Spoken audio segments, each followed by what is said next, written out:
Assalomu alaykum. Demak, kimyodan bir masala tahlil qilamiz. Ikkinchisini xuddi shunga o'xshash sizlar ishlab ko'rasizlar, chiqmasa yozaverasizlar. Demak, masala ishlashdan oldin buni bir qarab olamiz. Tarkibi hajmi bo'yicha 40% karbonat angidrid, 40% demak karbonat angidrid. 40% mana karbonat angidrid.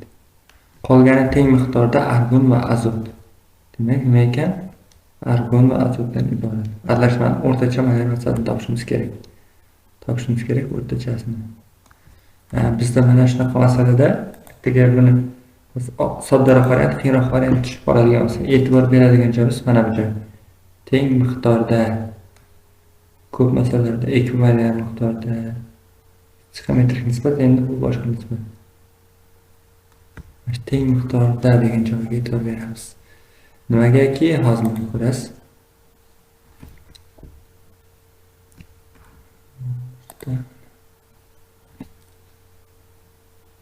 Karbonat angidrid, argon va azotdan iborat aralashma bor. O'sha aralashma tarkibida karbonat angidridning hajmi demak 40% ga teng. Bizda har doim aralashma demak o'zimizni 100% deb olamiz, to'g'rimi? 100%. 100% deb oladigan bo'lsak, shuning 40% karbonat angidrid bo'lgan bo'lsa, qolgan ikkalasiga necha foiz qoladi? 60% qoladimi? 60% bo'ladi, to'g'ri? Mana 100% dan 40% ni olib tashlasak, 60% ikkalasiga qoladi. Endi teng mana bu joyda aytib qo'yibdi. Teng miqdorda argon va azotga qoldi. Demak, shuni 2 ga bo'lib qo'ysak bo'ladimi? 2 bo'lsak 30% dan bo'ladi. Har biri bu ham. Tushundingizmi? Endi hozir men o'chirib qo'yay, 12 bo'lib ketdi. Demak, buni qaytadan hozir yozib qo'yamiz.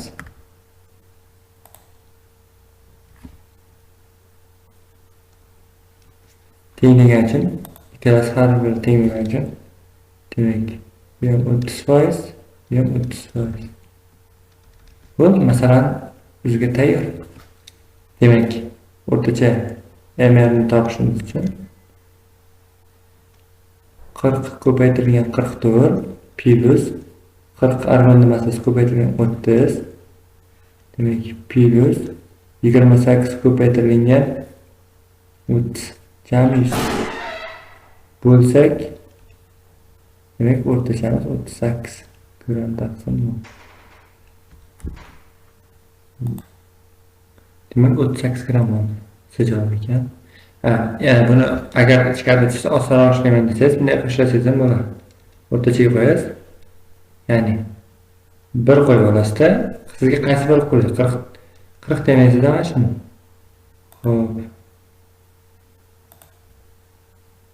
Hajmi o'lishga teng degan narsani bilasiz. Shunga qarab mana buni 44 karbonat angidrid massasi 0.4 ga qo'shasiz. 40 argon massasi 0.3 ga qo'shasiz, 28 ni ko'paytirasiz 0.3 ga. Burasi 1 ga jami qilsangiz, bunda ham 38 gram taqsim bo'lib chiqaveradi. 15/30. Demak, javob C javobi. Keyingisini xuddi shunga qarab o'zingiz ishlab ko'ring. E'tiboringiz uchun rahmat.